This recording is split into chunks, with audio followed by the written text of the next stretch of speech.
નમસ્કાર, પ્રણામ, સ્વાગત છે તમારું એક નવા વિડીયોમાં। મિત્રો, એકવાર દેવી સત્યભામા ભગવાન શ્રી કૃષ્ણ પાસે આવીને કહેવા લાગ્યા કે હે પ્રભુ, આજે મારા મનમાં એક શંકા થઈ રહી છે, કૃપા કરીને મારી આ શંકાનું નિવારણ કરો।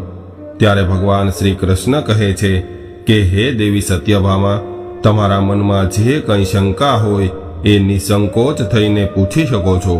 તમારી દરેક શંકાનું નિવારણ કરવું એ મારું કર્તવ્ય છે। ત્યારે દેવી સત્યભામા પૂછવા લાગ્યા કે હે પ્રભુ, અમે રોજ તમને પહેલા ભોજન કરાવીએ છીએ અને ત્યારબાદ અમે ભોજન કરીએ છીએ, નિત્ય તમારી સેવા કરીએ છીએ, તમારા ચરણ સ્પર્શ કરીએ છીએ, પરંતુ હે પ્રભુ, શું પત્નીએ પતિની સાથે અથવા તો પતિની પહેલા ભોજન કરવું જોઈએ કે નહીં? શું આવું કરવું ઉચિત હોય છે? શાસ્ત્ર આ વિષયમાં શું કહે છે? હે પ્રભુ, એવું કયું પાપ છે જે પાપ કરવાથી સ્ત્રી નરકગામી બને છે? કૃપા કરીને તમે મારી આ શંકાનું સમાધાન કરો। ત્યારે ભગવાન શ્રી કૃષ્ણ કહેવા લાગ્યા કે હે દેવી સત્યભામા, આજે તમે સમસ્ત માનવ જાતિના કલ્યાણના ઉદ્દેશ્યથી ખૂબ જ મહત્વપૂર્ણ પ્રશ્ન કર્યો છે। હે દેવી, તમે જે પ્રશ્ન કર્યો છે એનું સમાધાન રાણી સુદેવાની કથા સાંભળવાથી પ્રાપ્ત થશે। ત્યારે દેવી સત્યભામા કહેવા લાગ્યા કે હે પ્રભુ, આ રાણી સુદેવા કોણ હતી? એનો આચાર વિચાર કેવો હતો? મારા મનમાં એના વિશે જાણવાની જિજ્ઞાસા પ્રગટ થઈ છે।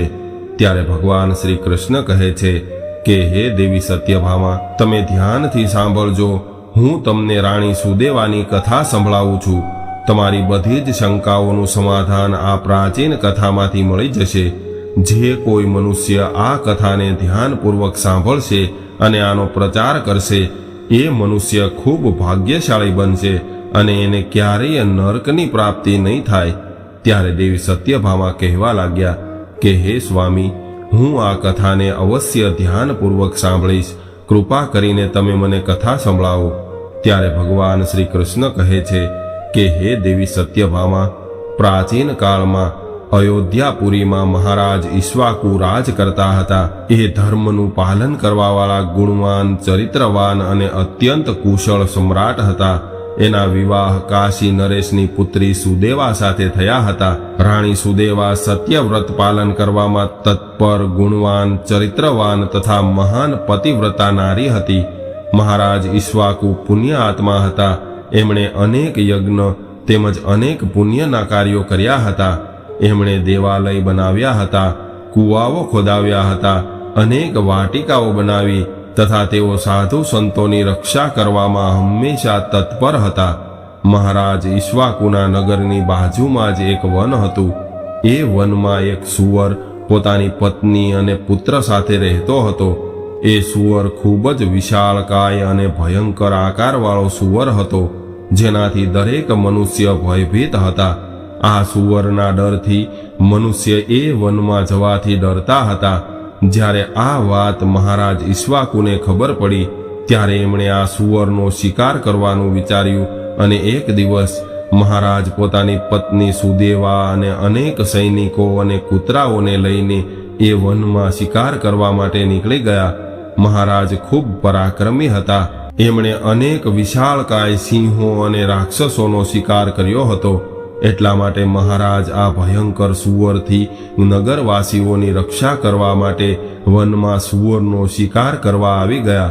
જ્યારે સુવરે મહારાજને વન તરફ આવતા જોયા, ત્યારે સુવર એની પત્નીને કહેવા લાગ્યો કે હે પ્રિય, જુઓ, આ કૌશલ દેશના મહાન સમ્રાટ મહારાજ ઈક્ષ્વાકુ છે અને તેઓ ખૂબ પરાક્રમી અને મહાતેજસ્વી છે। એ આ વનમાં મારો શિકાર કરવા માટે આવી રહ્યા છે। એની સાથે ઘણા બધા કૂતરાઓ અને સેના છે। એમાં જરા પણ સંદેહ નથી કે એ મારા પર પ્રહાર કરશે। મહારાજ ખૂબ પુણ્યાત્મા છે। એ રાજાઓના પણ રાજા છે। સમસ્ત વિશ્વ એના આધીન છે। હે પ્રિય, હું તમારી રક્ષા કરવા માટે મારું પરાક્રમ બતાવીને મહારાજ સાથે યુદ્ધ કરીશ। કદાચ યુદ્ધમાં હું એને પરાજિત કરી દઈશ તો ત્રણેય લોકોમાં મારી કીર્તિ થઈ જશે, અને કદાચ હું એના હાથે માર્યો જઈશ તો મને આ સુવરના જન્મથી છુટકારો મળશે અને આખરે મને વિષ્ણુ લોક પ્રાપ્ત થશે। મારા પાછલા જન્મના પાપના કારણે જ મને સુવરનો જન્મ પ્રાપ્ત થયો છે. હે પ્રિય, તું મારો મોહ છોડીને આપણા પુત્રોને લઈને પર્વતની ગુફામાં જતી રહે. હવે સમય આવી ગયો છે કે હું મારા પૂર્વજન્મના પાપોથી મુક્ત થઈ જાઉં. જ્યારે મહારાજના બાણ મારા શરીરને ઘાયલ કરશે તો એક એક બાણથી મારા પૂર્વજન્મના પાપો નષ્ટ થશે. ત્યારે આ સુવરની પત્ની કહેવા લાગી કે હે સ્વામી, આપણા પુત્રો તમારા જ પરાક્રમ અને સાહસના કારણે આ વનમાં નિર્ભય થઈને વિચરણ કરે છે, કોમળ કોમળ ફૂલોનો આહાર કરે છે. તમારા જ કારણે એને સિંહ, શિયાળ વગેરે જંગલી જાનવરોનો ભય નથી, કેમ કે તમે જ એની રક્ષા કરો છો. તમારા ભીષણ રૂપને જોઈને કોઈ પણ શિકારી આપણો શિકાર કરવા માટે આ વનમાં નથી આવતો. કદાચ તમારું મૃત્યુ થઈ જશે તો પછી મારી અને આપણા પુત્રોની રક્ષા કોણ કરશે? તમારા વગર તો અમે અસહાય થઈ જશું. પતિ વગર મારું શું થશે? તમારા વગર તો મારું જીવન નષ્ટ થઈ જશે. હે સ્વામી, તમારા વગર હું જીવિત નહીં રહી શકું. હે સ્વામી, તમારી સાથે કદાચ મને નરકમાં નાખી દેવામાં આવે તો પણ હું ખુશીથી તમારી સાથે આવતી રહીશ. એટલા માટે તમે મહારાજ સામે ન જાઓ અને તમે પણ અમારી સાથે પર્વતની ગુફામાં ચાલો. આપણે ત્યાં જ છુપાઈને બેસી જઈએ. તમે તમારા જીવનની ઈચ્છા છોડીને તમારી પત્ની અને પુત્રોને એકલા છોડીને જાઓ છો, એનાથી તમને શું લાભ થશે? ત્યારે સુવર કહેવા લાગ્યો કે હે પ્રિય, તું વીરોના ધર્મને નથી જાણતી, એટલા માટે આવી વાતો કરી રહી છો. કદાચ શત્રુ વીરોને લલકારતો હોય, યુદ્ધ માટે નિમંત્રણ આપતો હોય તો વીર પુરુષે લોભ અને ભયથી કાયરની જેમ આવી રીતે ભાગવું ન જોઈએ. આવા પુરુષોને 1000 વર્ષો સુધી કુંભી પાક નરકમાં રહેવું પડે છે. વીર પુરુષ કદાચ શત્રુનો સામનો કરે છે અને લડતા લડતા વીર ગતિને પ્રાપ્ત થાય છે તો એને મૃત્યુ બાદ દિવ્ય લોકોની પ્રાપ્તિ થાય છે. આજે મહારાજ ઈક્ષ્વાકુ આપણી સાથે યુદ્ધ કરવા આવ્યા છે અને એ આપણા અતિથિ છે અને આપણે અતિથિનો અનાદર ન કરવો જોઈએ. અતિથિનો અનાદર એ સાક્ષાત ભગવાન વિષ્ણુનું અપમાન કહેવાય છે. એટલા માટે એની સાથે યુદ્ધ કરવું એ મારું કર્તવ્ય છે. ત્યારે સુવરની પત્ની કહે છે કે હે સ્વામી, ઠીક છે, કદાચ તમે મહારાજ સાથે યુદ્ધ કરવા માંગતા હોય તો હું પણ તમારી સાથે રહીને તમારું પરાક્રમ જોઈશ. આટલું કહીને સુવરની પત્નીએ એના પુત્રોને બોલાવીને કહ્યું કે હે પુત્રો, મારી વાત ધ્યાનથી સાંભળો. આજે યુદ્ધ ભૂમિમાં અતિથિ આવ્યા છે અને એનો સત્કાર કરવા માટે અને એમની સાથે યુદ્ધ કરવા માટે તમારા પિતા જઈ રહ્યા છે અને એની સાથે હું પણ જઈ રહી છું. એટલા માટે તમે બધા જ ભાઈઓ મળીને પર્વતની ગુફામાં છુપાઈ જાઓ. મહારાજ ઈક્ષ્વાકુ ખૂબ બળવાન છે, એ આ યુદ્ધમાં તમારો સંહાર કરી નાખશે. એટલા માટે તમે લોકો અહીંથી ભાગી જાઓ અને તમારા પ્રાણ બચાવી લ્યો. ત્યારે સુવરના બાળકો કહેવા લાગ્યા કે હે માતા, જે પુત્રો પોતાના માતા પિતાને સંકટમાં છોડીને ભાગી જાય છે એ મહાપાપી હોય છે. એવા પુત્રોને ઘોર નરકમાં નાખવામાં આવે છે. જે નિર્દય પુત્રો પોતાની માતાનું દૂધ પીને એને દુઃખમાં છોડીને ભાગી જાય છે, જે પુત્ર પોતાના પિતાજીને વિપત્તિમાં જોઈને એને છોડીને ભાગી જાય છે, એવા પુત્રો કીડાથી ભરાયેલા દુર્ગંધી નરકમાં પડે છે. એટલા માટે હે માતા, અમે તમને છોડીને નહીં જઈએ.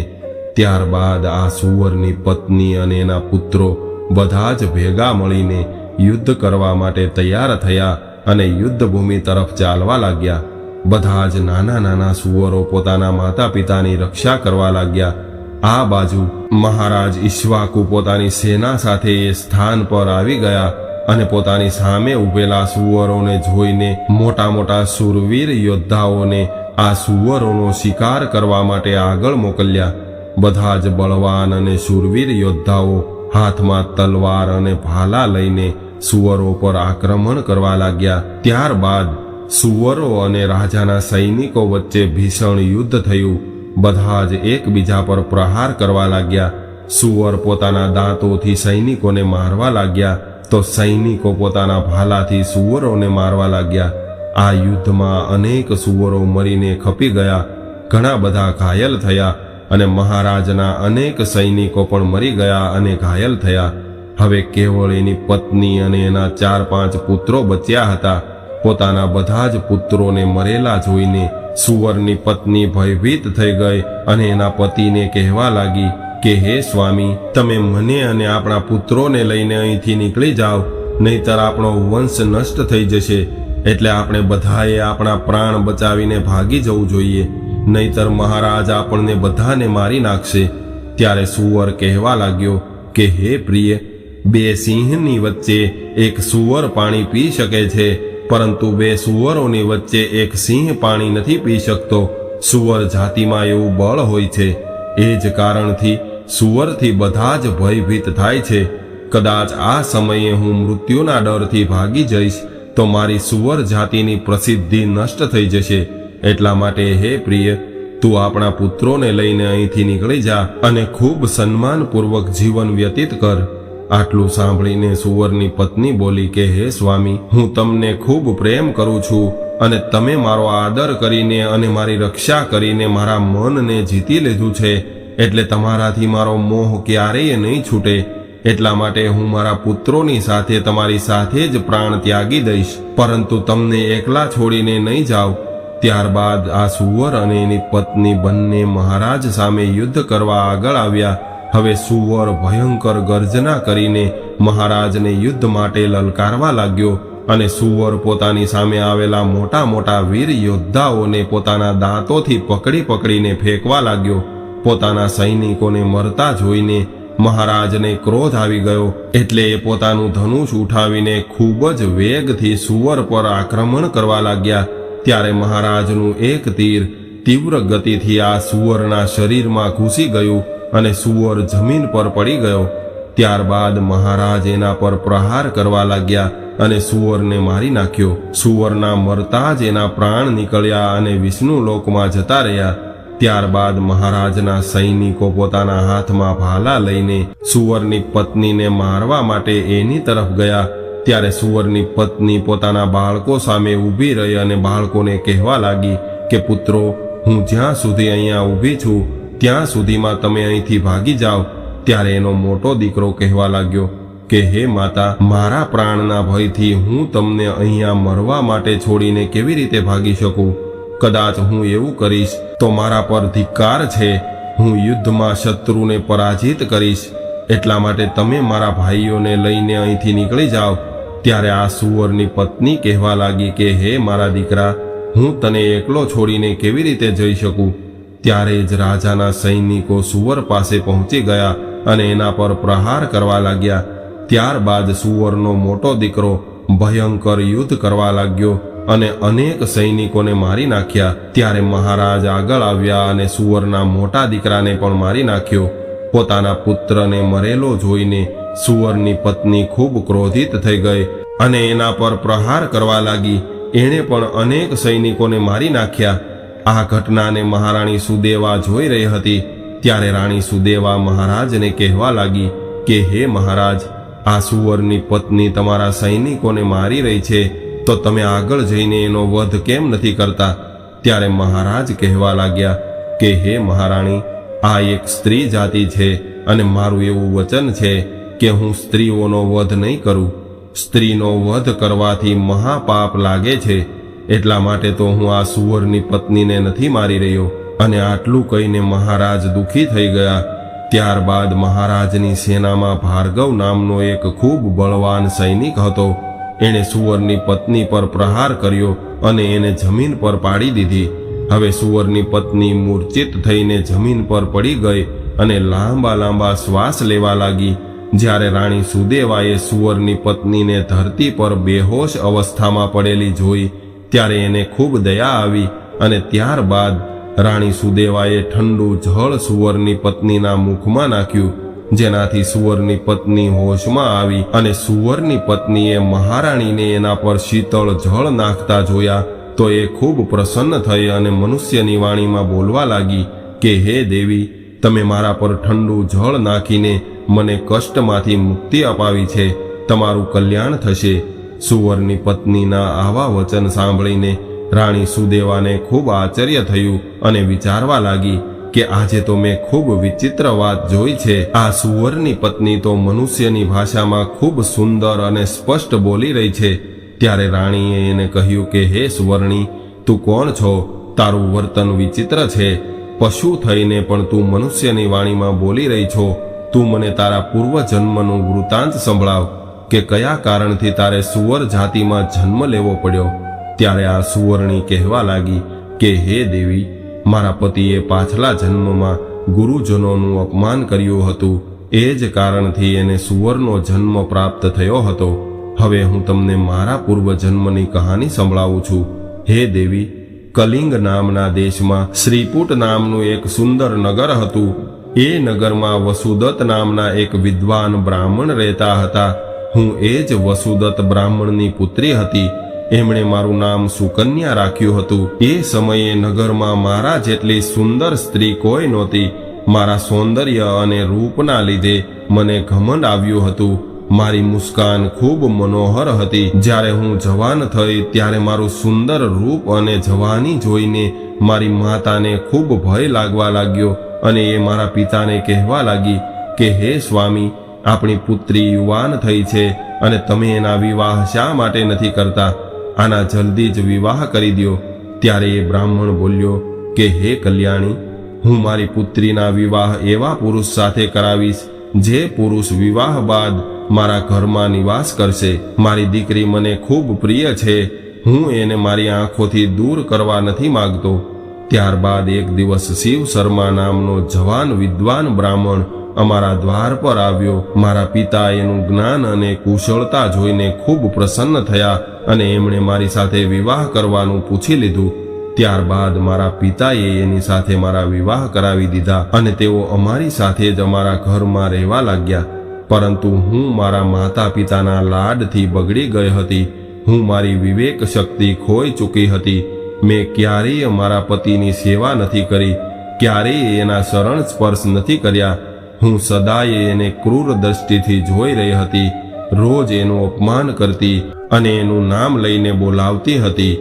એના ભોજન કરતા પહેલા જ હું ભોજન કરી લેતી. હું મારા પતિ પાસે મારું ભોજન પીરસાવતી હતી. હું મારી મરજીથી સ્વસંદ થઈને જ્યાં ત્યાં ફરતી રહેતી અને વાત વાતમાં મારા પતિનું અપમાન કરતી હતી. મેં એને મારા શરીરને ક્યારેય હાથ પણ લગાવવા નથી દીધો. શિવ શર્મા ખૂબ શાંત સ્વભાવના હતા. એમણે મને અનેક દિવસો સુધી સહન કરી અને એક દિવસ તેઓ અત્યંત દુઃખી થઈને મને છોડીને જતા રહ્યા. મારા પતિ ઘર છોડીને ગયા બાદ મારા પિતાજી ખૂબ દુઃખી થયા અને મારી માતાને કહેવા લાગ્યા કે આપણો જમાઈ આપણી પુત્રીને છોડીને જતો રહ્યો છે. આપણી પુત્રી જ પાપચારિણી હતી. જમાઈ તો વિદ્વાન હતો. મને આવી ખબર નહોતી કે આપણી પુત્રી સુકન્યા દુષ્ટ અને કુળનાશિની થશે. ત્યારે મારી માતા કહેવા લાગી કે હે સ્વામી, આપણી પુત્રી તમારા જ લાડ પ્રેમથી બગડી ગઈ છે અને એને સાચા રસ્તે લાવવા માટે તમારે જ કંઈક કરવું પડશે. પિતાના ઘરમાં રહેવાવાળી કન્યા દુરાચારી બને છે. એટલા માટે કન્યાને ક્યારેય પિતાના ઘરે ન રાખવી જોઈએ. એને એના પતિ પાસે જ રાખવી જોઈએ. આપણી દીકરી ખૂબ દુષ્ટ અને પાપી છે. તમે એનો ત્યાગ કરીને એને એના પતિની પાસે મોકલી દો. આવી રીતે માતાના વચન સાંભળીને મારા પિતાજી ખૂબ ક્રોધિત થયા અને મને કહેવા લાગ્યા કે હે દુષ્ટ પુત્રી, અમારા કુળને કલંક લગાવવાવાળી દુરાચારિણી, તારા કારણે જ શિવ શર્મા અમને છોડીને જતો રહ્યો છે. એટલા માટે તારો પતિ જ્યાં હોય ત્યાં તું જતી રહે, અથવા તો તને જે સ્થાન સારું લાગે ત્યાં જતી રહે. ત્યારબાદ હું મારા ઘરને છોડીને નીકળી ગઈ. બહાર જવાથી લોકો મને કુલટા, પાપીણી, દુરાચારી કહીને સંબોધન કરવા લાગ્યા. એટલા માટે હું મારા પતિને શોધતી શોધતી વનમાં જતી રહી. એક દિવસ વનમાં હું એક કુટીર સામે જઈને ઊભી રહી અને ભિક્ષા માગવા લાગી. ત્યારે એ કુટીરમાં રહેવાવાળી મંગલા નામની સ્ત્રી મને જોઈને એના પતિને કહેવા લાગી કે હે સ્વામી, આપણા દ્વાર પર એક દુઃખી થયેલી સ્ત્રી ભિક્ષા માંગવા આવી છે. મંગલાનો પતિ શિવ શર્મા જ હતો, જેમણે મારો ત્યાગ કર્યો હતો. મને જોઈને એણે મને ઓળખી લીધી અને એની પત્નીને કહેવા લાગ્યા કે હે પ્રિય, આ મારી પહેલી પત્ની સુકન્યા છે, જે મને ખૂબ પ્રિય હતી. એટલા માટે તું એનો આદર સત્કાર કર અને એને આપણા ઘરમાં સ્થાન આપ. ત્યારબાદ મંગલાએ એના પતિની આજ્ઞાનું પાલન કરીને મને ઘરની અંદર બોલાવી અને મને પહેરવા માટે વસ્ત્ર આપ્યા. ત્યારબાદ એક દિવસ બેસીને હું મંગલાના સારા સ્વભાવ અને મારા દુષ્ટ સ્વભાવના વિચાર કરવા લાગી. ત્યારે મને ખૂબ દુઃખ થવા લાગ્યું. વધારે ચિંતા કરવાના કારણે મારું હૃદય ફાટી ગયું અને એ સમયે જ મારું મૃત્યુ થયું. ત્યારબાદ યમના 2 દૂત એ સ્થાન પર આવ્યા અને મને ઉઠાવીને યમલોકમાં લઈ ગયા. ત્યાં જઈને યમરાજે મારા લેખ જોયા અને યમદૂતોને કહ્યું કે હે દૂતો, આ પાપીણી સ્ત્રીએ એના પતિનું ખૂબ અપમાન કર્યું છે.